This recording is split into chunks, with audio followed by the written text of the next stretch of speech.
Hi Vijay, how have you been? It's been so long. Yeah, it's been a while since we last spoke, so Yeah, I'm doing great and I hope the same with you. yes, never been better, I might say that. So good to have you on the podcast finally. Thank you. I think it was months ago that I said that I really want to do a podcast with you. Yeah, it's A really long time yeah, even ago. I can't recollect, but yeah, it's been a couple of months. So yeah, Yeah, I think so. And it's really nice to see your trajectory, career trajectory, and so many transitions. I'm recalling a conversation that I had with you yeah. back then, and which actually made me say that I want you on the podcast because it's a very interesting journey that you've had. I'm sure the listeners haven't heard this kind of a journey so far in the on the podcast, at least not on my podcast. I mean, that's interesting to know, but I've seen at least a few others who have been in my path and like similar journeys. So yeah, but happy to really share with you Yeah. and the audience. So yeah, Yes, definitely appreciate it. So, Vijay, you've had vast experience and over many years that you've been working in the UX domain, and I've heard you talk also at different occasions. yeah. Very interesting topics you've taken, and then you casually dropped a bomb saying that I know I was at NID, but I dropped out of NID. And I was like, what? What did he just say? So I want to know that, start from Oh, there and your design journey, right? So even okay. before that, actually, because Okay. I also remember you mentioning like your kind of schooling Yeah. was different. Yep. So let's start there.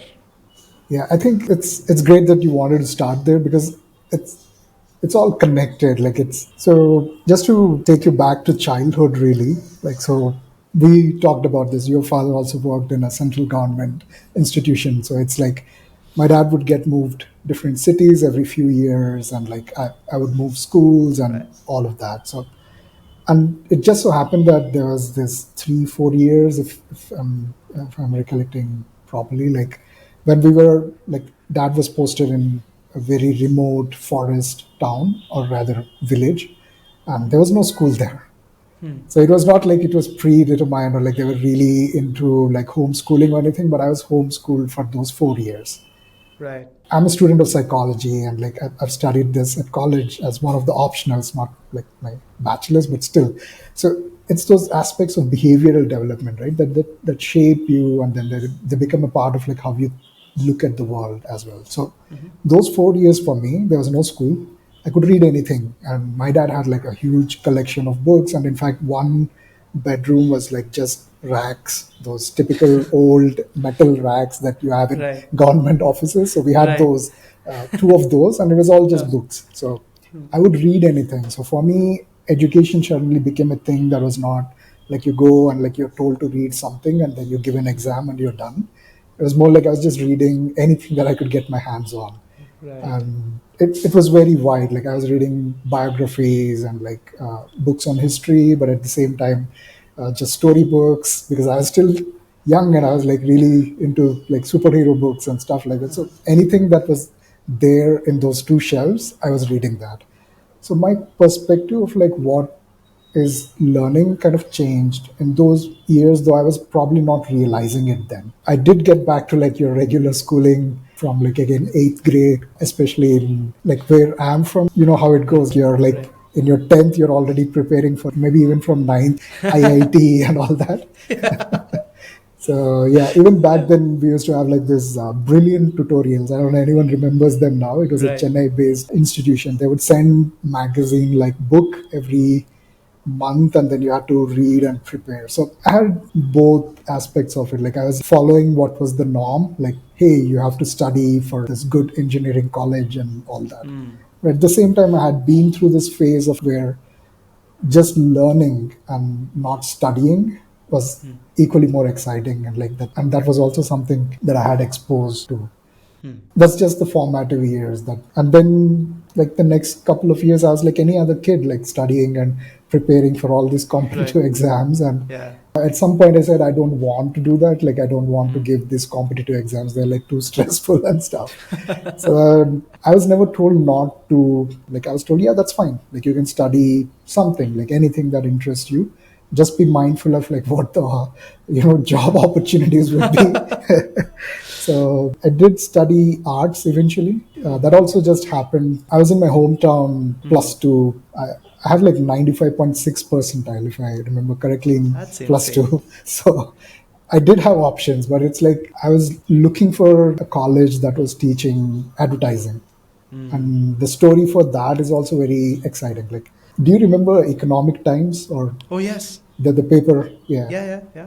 So my dad used to get all kinds of like newspapers, three or four of them, but Economic Times stood out because it had a pink color. Yeah, yeah. Yeah, it was printed on like recycled paper and they didn't bleach it, which is why it is pink in color, nothing Right, else. But right. it stood out and I was like looking at it, but there was nothing interesting in that paper. It was like all the stocks that were listed, right? Back then, there was no Yeah, internet. So, yeah. yeah, so it was a very boring paper. But every Wednesday or Tuesday, there was a special edition in it called Brand Equity. Oh, Yeah, it was a special insert that talked about the advertising and marketing world, like the creative side of business. And it was featuring all these people like Balki and like the guys behind the Amul ads and the Chal Meri Luna campaign and all that. oh, So nice. I was like fascinated by their world. It was both colorful and it was like exciting that you're Right. creating these like ads or like these ideas that can then sell business or like products. So that actually caught on to me. And I wanted to study advertising because I didn't know any other way of like getting into advertising.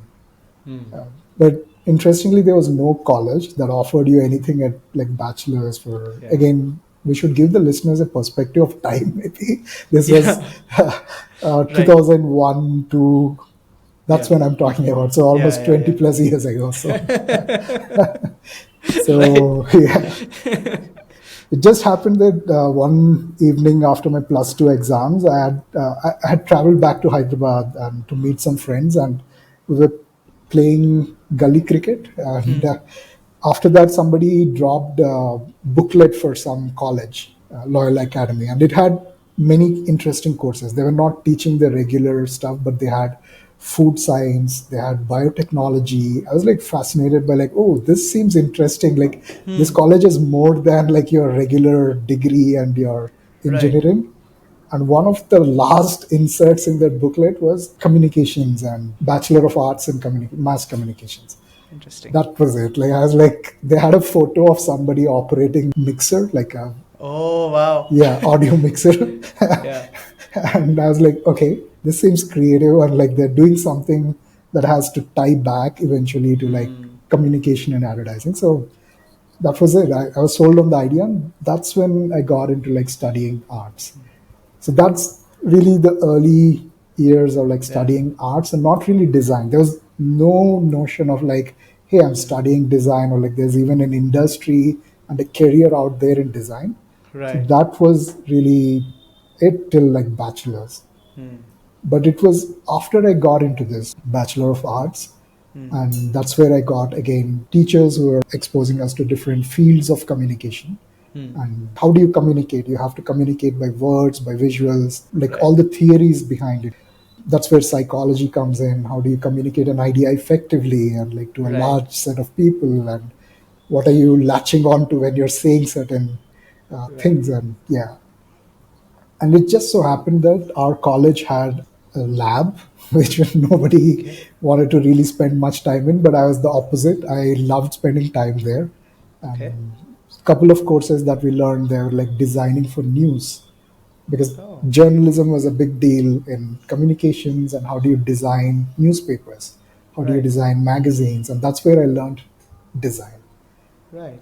And a lot of the principles and theories, they apply to any kind of medium, like how people read, how do they scan information. And interestingly, that's the same approach that we have for even designing digital products. The screen size or like the newspaper was so wide, now it is shrunk to like being in your Yeah. hand, and now we are even imagining worlds where you don't need anything. Yeah. So things have changed, but still like rooted in that. So that's where I started learning design properly. And we were taught by teachers on all those aspects of like layout, all the principles of design and color theory and whatnot. So I did have a grounded sort of education in design even before I aimed for a master's. Mm. But my idea of like what I wanted to do had nothing to do with design still. It was still like, hey, I want to get into either advertising or films now because I was exposed to that idea of like, hey, you're studying something that is visual communication. Right. So yeah, I spent years, maybe like 2, 3 years after even college. But something that happened during my last year of college was I interned at Google. And Okay. this was in 2006. This was like the first time Google had like a internship program in India. Okay. And it was not for like engineers or anything. It was just a summer internship. That's what they called it. And Interesting. yeah, so that's again the first time that I got to understand that technology companies also do design.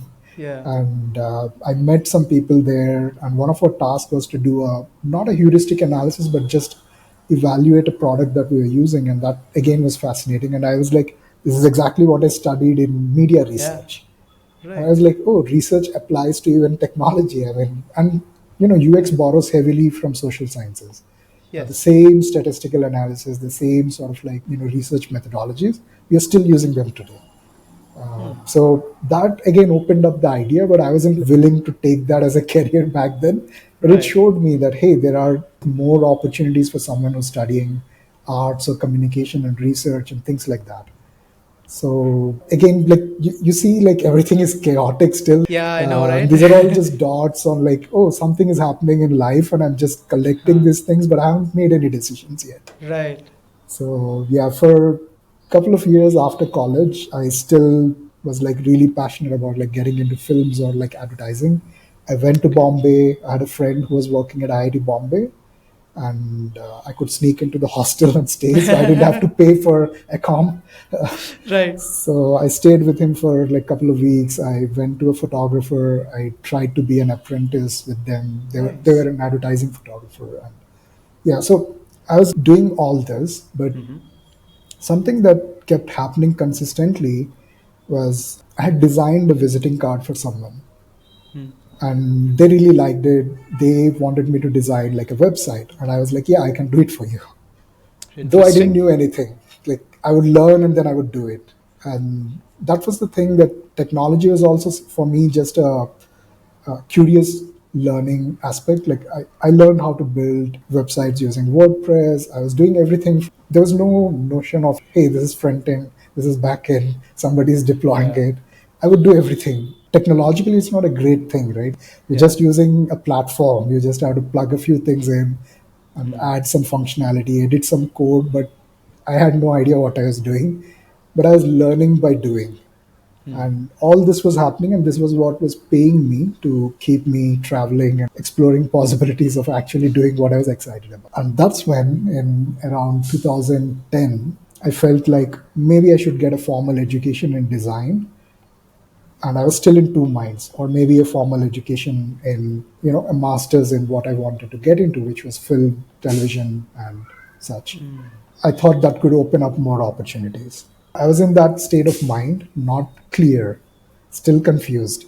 Right. And I did apply for IIT's CEED and also NID, and I got through the NID So for this we're talking masters. about in 2010, 2010. 2010, yeah, 2010, Right. So yeah. masters you applied in film and video. Yep. Back then, I had applied for two programs in NID. One was photography design, Okay. and the other was called strategic design, SDM, yeah, strategic SDM. design Yeah. management. It was probably the first time they were introducing it. It was exciting. And you Interesting. can see how confused I am because I'm Yeah. still trying to be Yeah. that thing that I always wanted, like be a creator in like Yeah. advertising or film, and also like, oh no, there's something that is actually paying me and Hmm. it can become a career. That was design. So I Right. applied for both, and good thing was I only got through the interview for photography design. Okay. So I went to that program, and but that's where the thing, right? It was something that I wanted to do, but once I got in, and I was like, oh, this is exactly like my bachelor's. It's going to end up with like equipping me with more understanding of the visual communication, and like maybe I get to be a better photographer, but what is it going to do for my career? And interestingly, even some of the students who are there on the campus, they were doing things that I was doing exactly, like building design websites and like designs, and they were actually making some money out of it, and they were all looking up to those companies. Like, oh, I'm doing this course, but I'm hearing from my seniors that they have ended up working for like some tech company somewhere. I was like, oh, if that's the thing that I'm going to eventually do, Yeah. and I'm already doing this on my own, Right. maybe the better thing for me to do is go and learn doing it on the job. Mm.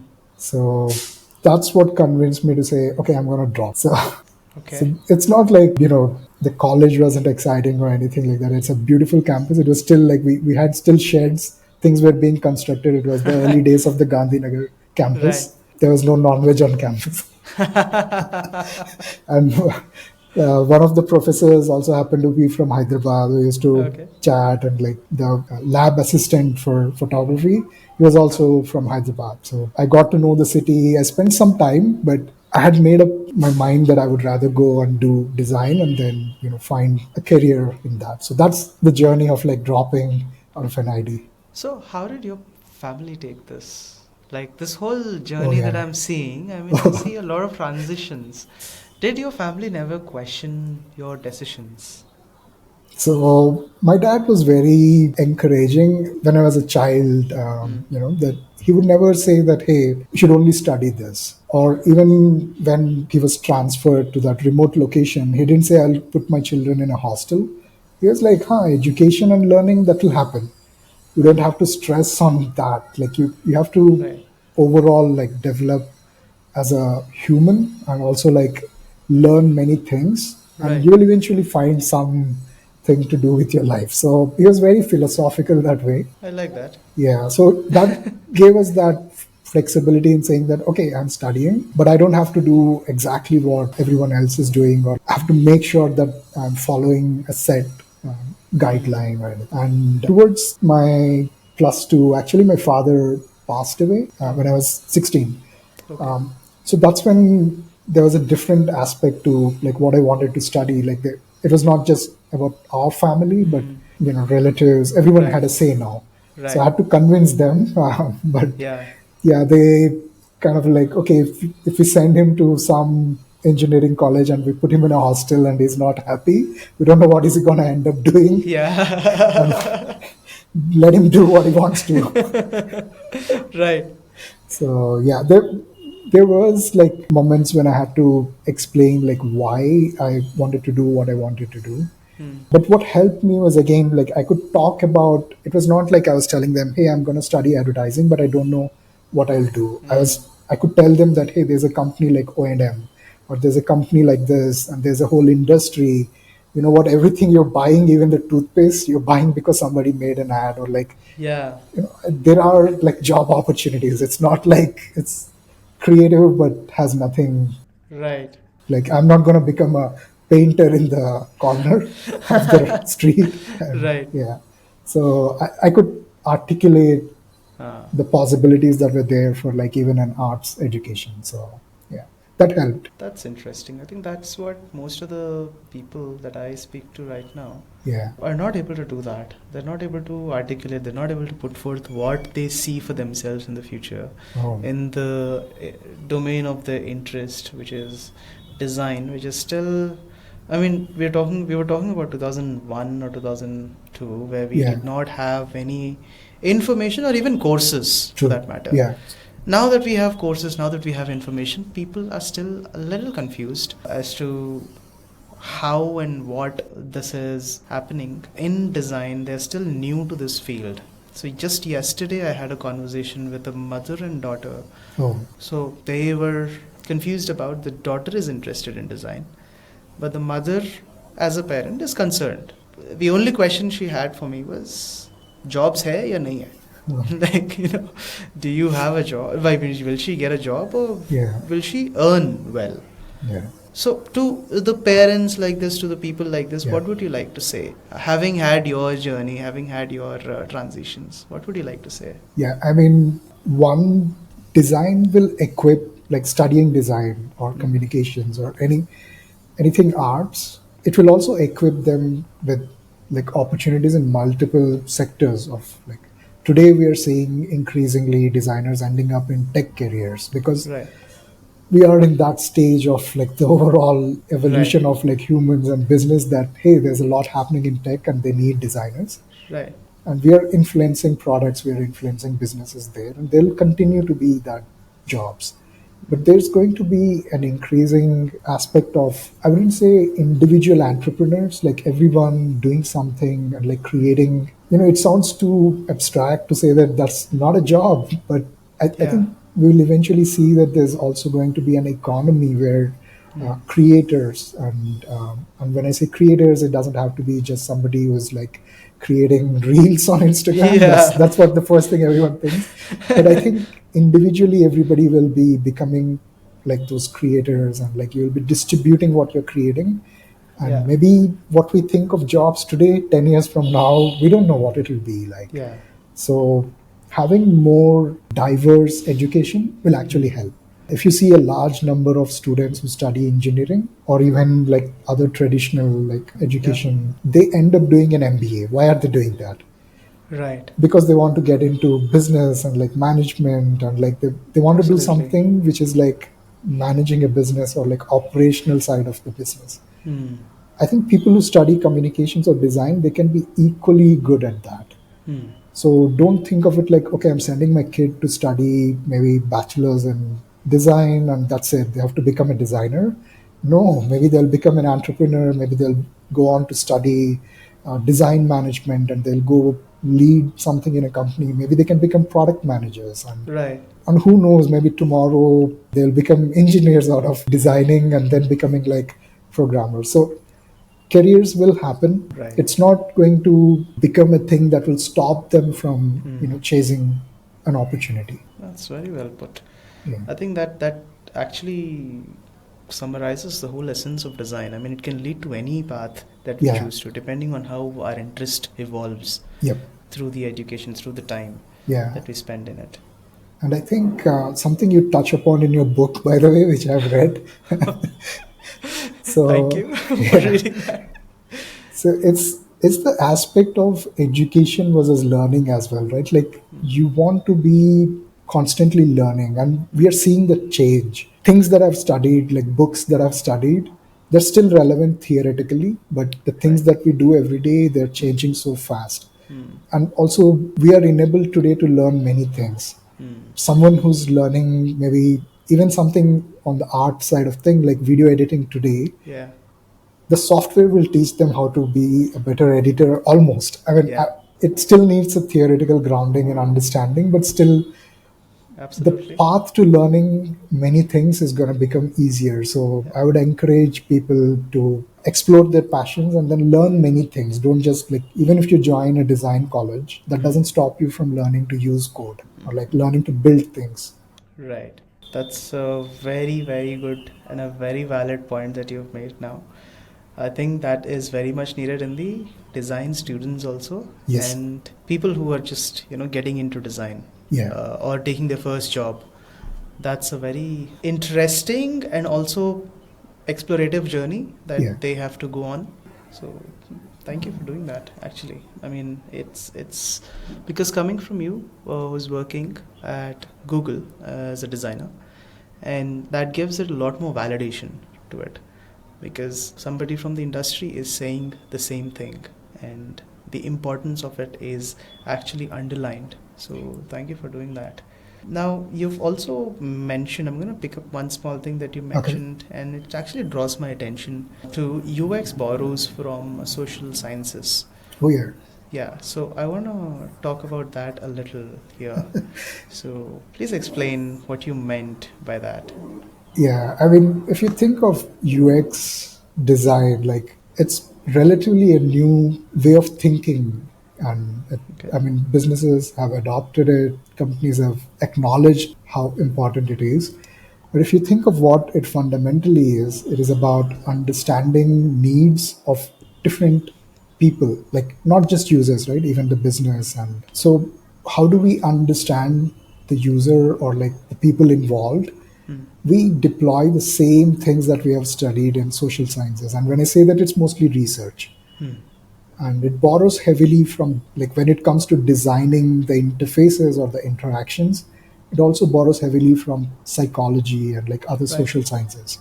Like, how Right. can you make an experience familiar to people? You say, okay, make sure that it is consistent with their mental model of like how they would use something. We call it affordances, and like Right. all of these are actually borrowed from, again, psychology and then the world of designing physical products. Right. But that's what I meant by like it borrows from social sciences, especially research, but also actual design itself. So I've come across during my experience, Yeah. in my experience, I've worked with multiple companies from different domains, and whenever I speak to the marketing departments of those companies, Hmm. so whenever I talk about research, so we explain, let's say we were doing a rebranding of a tech company Okay. and cybersecurity company. So their marketing team had a very interesting point that they made. One of the team members, he said, "This is exactly what we do in our marketing campaigns. What is it that you're doing new?" You're understanding our customers, we're understanding our customers. What's the Yeah. difference here? So have you ever faced that situation? I think when people see what you're trying to do, it sometimes feels like this is exactly what even we are doing. Yeah. That's actually great. You can align on saying that, yeah, that's like our goal is the same. Yeah. Our approaches are also similar, but what we Right. are using it is slightly different. Like, Hmm.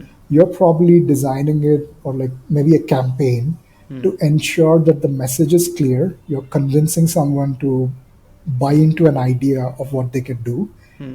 And we're doing the exact same thing. Once they actually Right. buy the product or they try the Yeah. product, we want to ensure that the messaging that you had Yeah.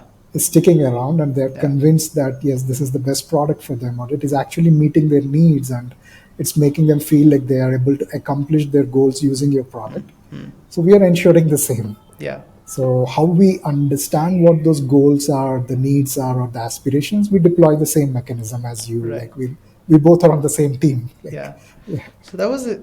It actually made it easy for me also to yeah, convince them, have the conversation, because they understood like yeah, what we were doing. Otherwise, yeah, most of the companies that of course, the early stage yeah. startups are actually, that's how, like, where I speak to most of the people, Yes, yeah, say that some of them are, they don't understand the value of design, so they don't put design first. They think that product has to be there and then we think about design, so which is not a good approach that you and yeah, I know.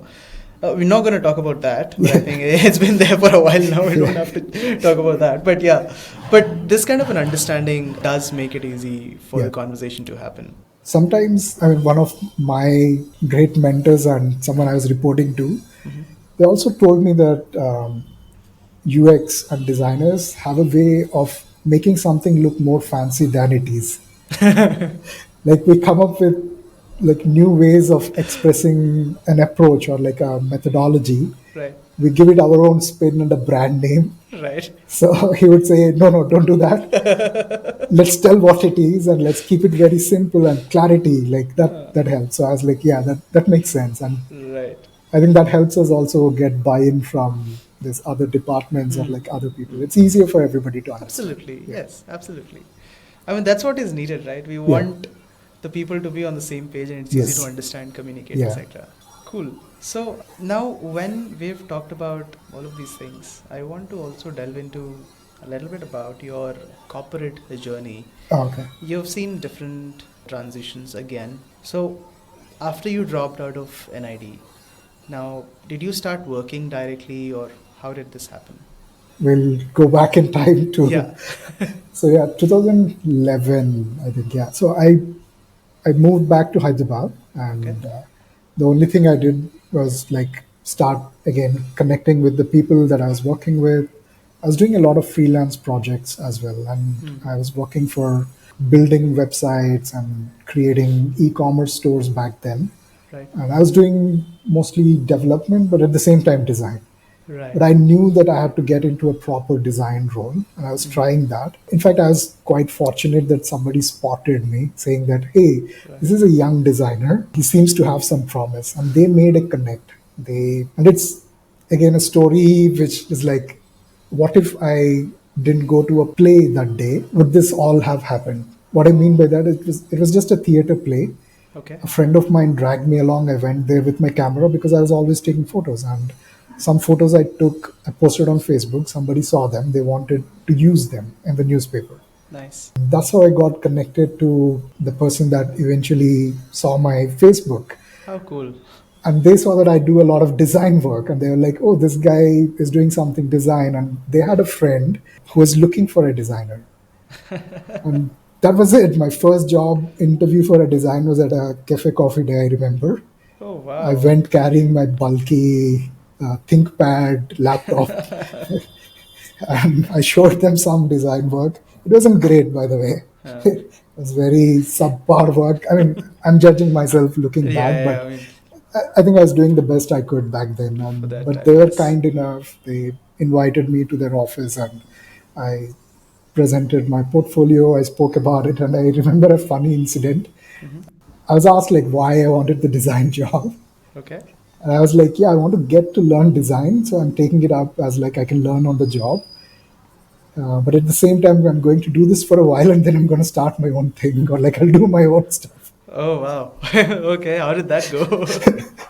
Again, I was so lucky that I met some great people. So uh, the founder of the design studio, they just smiled and they said, "Yeah, that's great. I mean, like you can learn, and then I'm actually excited to learn from you. Like, what is it that you want to build?" And that was very different, and it was fantastic opportunity again. Like I met them, I got hired, and I started there, and I was with them for like 6 years, five plus years. that's nice. Yeah. So yeah, that was really my first design job, and of course, I didn't leave after a while and start anything on my own because it Right. was a fantastic company, great people, and the founders were like both designers who had quit their tech jobs and started a design studio. Very nice. And yeah, they were like my early mentors, and I got to learn from them. And so that was my first job in design. Very nice. So this was still more of a individual or an Yeah. independent studio sort of a setup, right? Yes. Yeah. So how did you get into the corporate, like the big Yeah. company? How did you get into that space? Nice. Yeah. So we were a small design studio and we were based out of like India, but we were doing some great work. Mm-hmm. We were building products for like large banks, for bigger companies, and I'm hoping the NDAs are no longer valid, but we did work for uh, the company got acquired within the first 2 years by another tech company called like Mokria. So I was working with a design studio called Ubuflock that was Okay. based out of India, and then we got acquired by a company based out of Cupertino called Mokria. Hmm. And they were more a technology company, and they saw the value in design. That's why they acquired the design studio. So very quickly we became a slightly bigger company. I mean, we were still a boutique company. Yeah. We were designing apps, and they had the vision to be on mobile. Like they wanted to be a mobile first company, Hmm.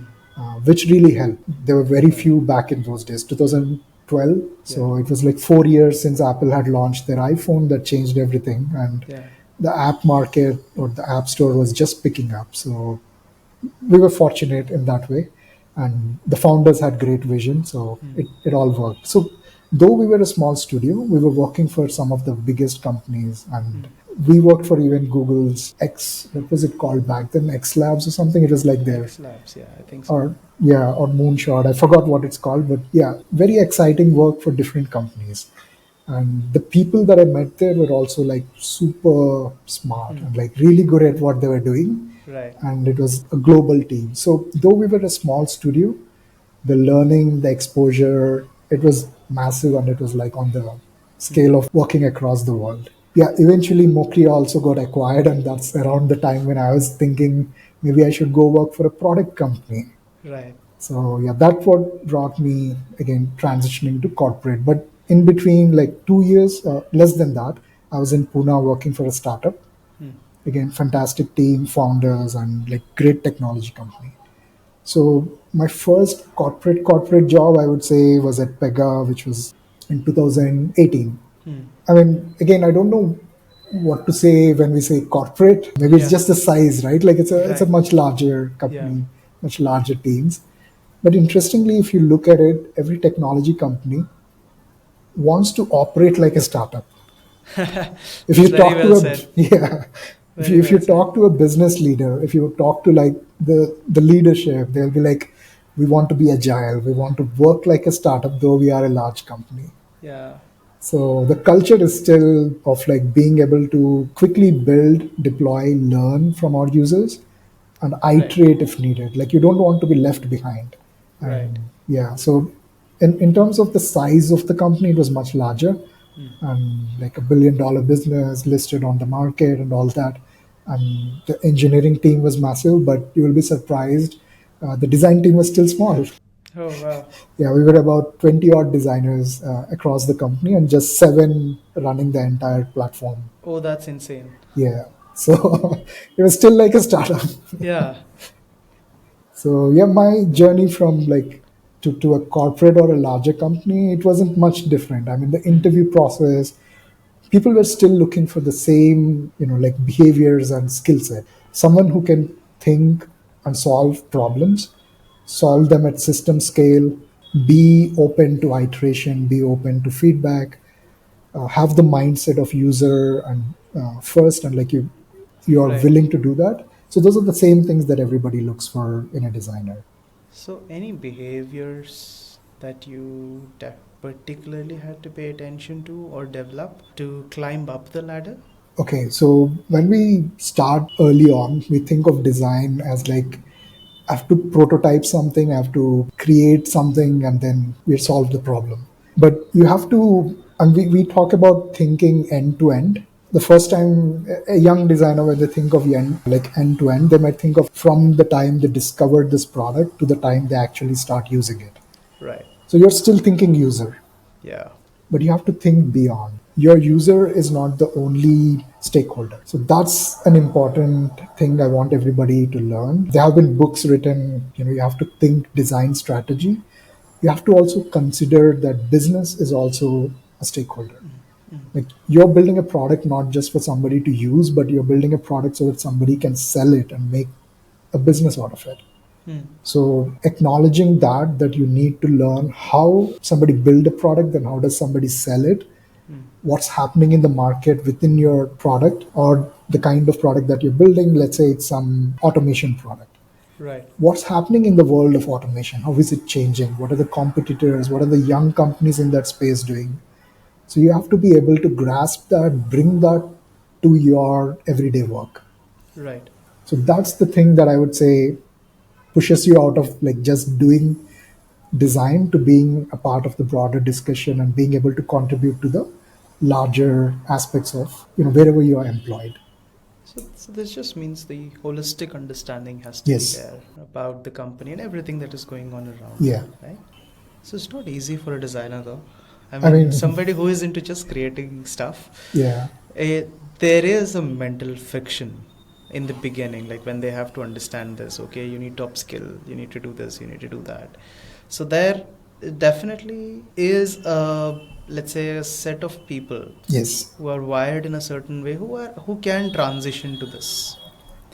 But then there are also designers who are not able to do this, Yeah. who are not able to understand, okay, why do I have to know the business? I mean, it is not for me, it's not my Yeah. cup of tea. So I want to talk to you about those kind of people. Sure. What is their trajectory going to look like? So there are two aspects to this. So let me first mention about when we think of designers doing all of this, again, maybe it doesn't come across as obviously, but it is not, design is not a one person job. Mm. It's a family, and Yeah. depending on the size of the company, the kind of resources they can put in, there'll be researchers, there'll be UX writers and copywriters. There's people that are even dedicated to functions that prototype and test things. Right. So you have a UX engineer. So it's like when I say designer doing all of like understanding all of this and doing all end to end and like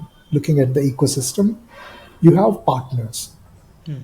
Maybe as a designer, my strength and my passion is in actually creating the interactions and like the proper like UI.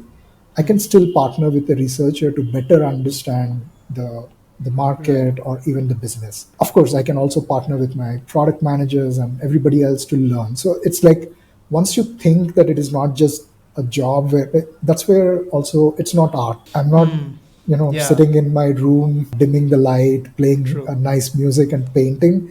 I'm actually building a product that will want to sell, and I'm working with Yeah, many people, so I can rely on those partners to learn the things that I'm not aware of, or like I need help with. So it's always like a team sport almost. So right. that's one aspect. Hmm. And the second one, which I kind of briefly talked about, is when we say, designers who think that it's not something that they're excited about or it's not their strength. I want everybody to think about design is not art. Hmm. Yes, there is still an expression of who you are in the work that you do. It cannot be detached. We have created design systems that have turned designs into like those monotonous things that you just drag, drop, and build. But still, Yeah, there is a certain personality that will get into the work that you do. yeah, But still, design, especially when it is a job, right. it is not art. So you can still bring your passion, your creativity, but you should bring it to solve problems that matter. And you have to build it for like, or design it for everyone. And when I say everyone, it's not just all the users, but Hmm. also your team, your engineers, for your business that's Yeah. employing you. So yeah, acknowledging that makes you, it's not that you're not willing to learn, and maybe it is something that you don't see as a thing that you should be doing. Hmm. So that can help you avoid that. Very well put. Sort of simplifies everything, that whole, what do you say, the mental confusion or the pressure that is there. That's definitely simplifies all of that and sort of gives them steps to follow. Yeah. At the same time, I'll be mindful of saying that it's a very thin line. Yeah. Creative expression, if that is something that is not happening in work, it can be very Hmm. stifling. So, want to be mindful that yes, it's still a job that requires you to bring yourself. Like, what is it that you bring to the table? Maybe it's your experience, maybe it's things that are innately something that you can express. You still bring that, but you acknowledge why you're there. Like, Right. And what about your stint at Google? So you've worked for Google before as well, for a couple of years, I think. And then you worked at Salesforce. Now you're at Google again. yeah. So again, like considering that both are very big organizations, so how was the selection process here? What all are they looking for? What is it that you had to do? Because we've talked about all the things that you've done and all the things that you are as as a designer. But Yeah. what are the things that you had to do so that you were considered for this role, or etc. etc. I think every designer has an opportunity to be at any of these companies. That's how I would start. Mm. And a large part of interviews are very different from each company, but they're still the same in some way. What people are looking for is either an expertise in, like, especially if they're hiring you at, a senior role, Mm. there might be a bias towards hiring someone who has done similar things. So if you see an opportunity in, that relates to the work that you have already been doing, that Mm. gives you a better advantage. Having said that, having the ability to express your work in a good portfolio, that will definitely help you in getting screened, at least being able to display that you can problem solve and not just like design. That's the other thing. And also, there's an aspect of how do you work well with others. So, Mm. how can you work with research? Maybe if I look back at myself, the first 5 years, there were no dedicated researchers at the studio that I was working with. Mm. But how do I consider research in my process? So articulating that and expressing or like showing that you understand that designing a product takes different aspects to it. One, Right. being able to understand the user, and how do you take those learnings and what it does you to your design. If you can show that journey, Mm. people will acknowledge that you can think and then work in a certain way. And that's probably how most of these companies also operate. Like Mm. you want somebody who can work with others efficiently, Mm. be good at communication, be good at articulating the problem and solution. Once they understand that you're good at these, they'll be more than willing to hire anyone. So when we talk about the portfolio, Yeah. presenting our work in a good way, in a portfolio where we go into super detail of everything, all the decisions that we have taken. So how many projects is a good number? Is there something like that? There is no good number, but don't stuff it like, oh, like, don't have too many projects. Focus on like maybe two that show the most diversity of work that you have done, or like the most impactful work that you have done. When I say diversity, it's the skill set. Like if you have done, if you have Right. worn multiple hats in a particular company, make sure the project you're showing, shows that off well. And the most impactful work you had, for whether for the user or for the business. So if you can articulate that in your case studies or like your projects, that'd be great. Having said that, I've also heard something really interesting from another senior designer, a principal designer at Salesforce, who said the portfolio is like a menu at a restaurant, really. Right. So it has to be something that has something that is exciting for the different kinds of people that are going to interview you. And that's an interesting Yeah, way to way look at to it. Yeah. look at it, because Yeah. I get it where they're coming from, right? Like there are times when a certain interviewer wants to just look at your craft. They want to see how fine your design detailing is. Like they may want to even look at like how you use the tools. Somebody else may not care about that so much. So how do you build a portfolio that can work in all these different scenarios? That's actually a very interesting way to put it, because I mean, you cannot know what the Yeah. company is looking. Whenever the rejection email comes, it's more like, Yeah. you're not the right fit for the company right now. We will Yeah. reach out to you when we see a perfect match for you, Yeah. right? You feel there is a perfect match. So I think this puts it very nicely Yeah. that, you can make it like a menu where you have touched upon each and everything Yeah. that can be relevant to the companies. Like that's the maximum effort that we can do from our Yeah. side, and then let's just leave it to how it goes, right?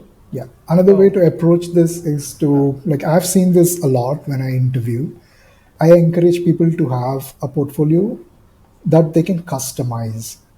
When I say customize, you have to be aware of the role that you're applying for, the company that you're applying Yeah. for, and make sure that the portfolio reflects that understanding. Sometimes I've seen, like, we create one portfolio maybe once in a blue moon, and then it's like, okay, I have a portfolio. Anything I apply, I'll attach it and then I'll send it out. So what happens with that is like, yeah, it's there, it is ready, and you can quickly apply.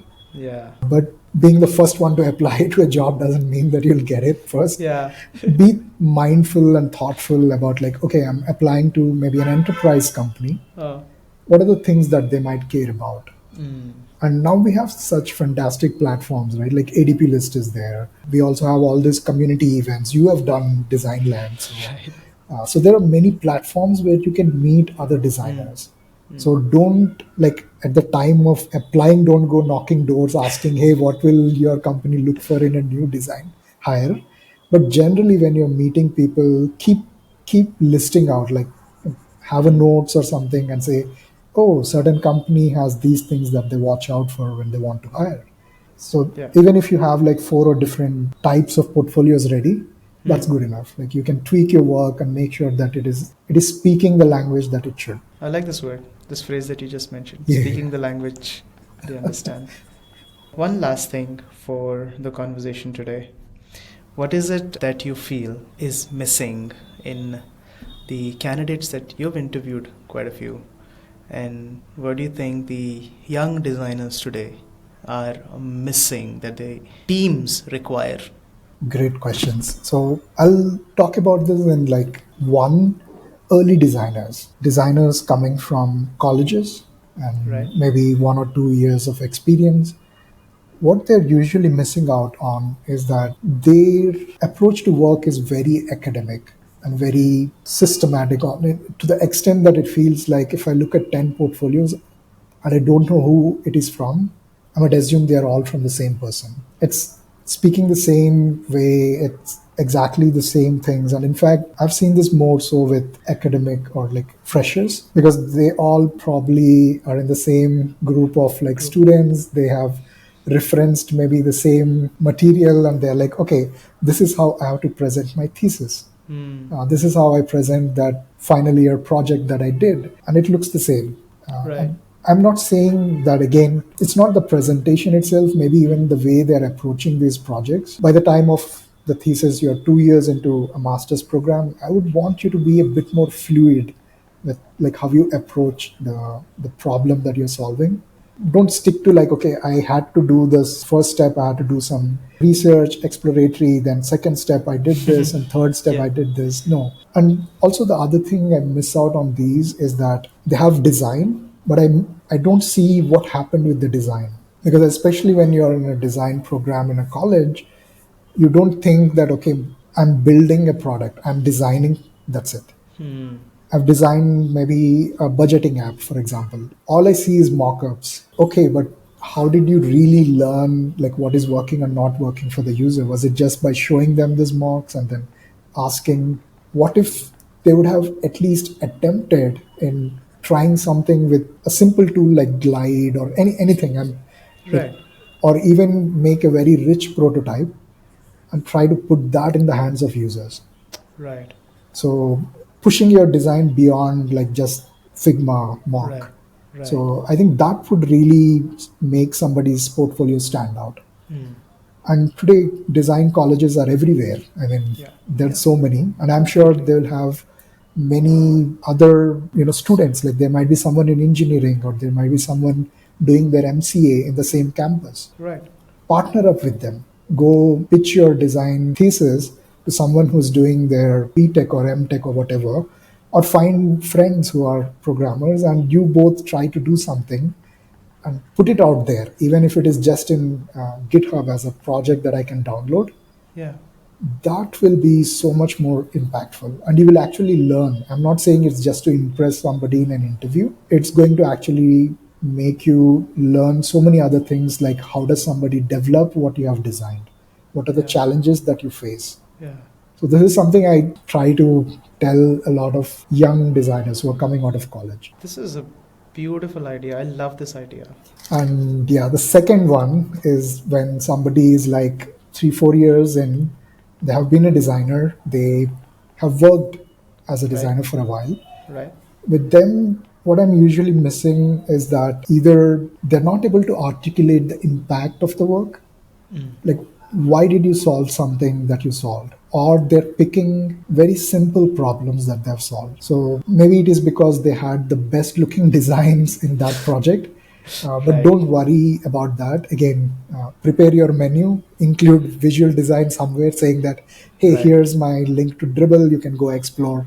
And Right. here's some prototypes that I've made, keep it there. But make sure you're including the most impactful work and something that challenged you. If nothing challenged you, you just went ahead, you created some awesome 3 designs, you did some A/B testing and you agreed, everybody agreed and you built it. I'm like, okay, that was great. But if somebody can show me that, hey, this is what my journey with this problem was, I did this, these were the challenges, I had to collaborate with my researcher and my PM or with my engineering and Right. try to do this, and this is what eventually ended up. So that is a more impactful story.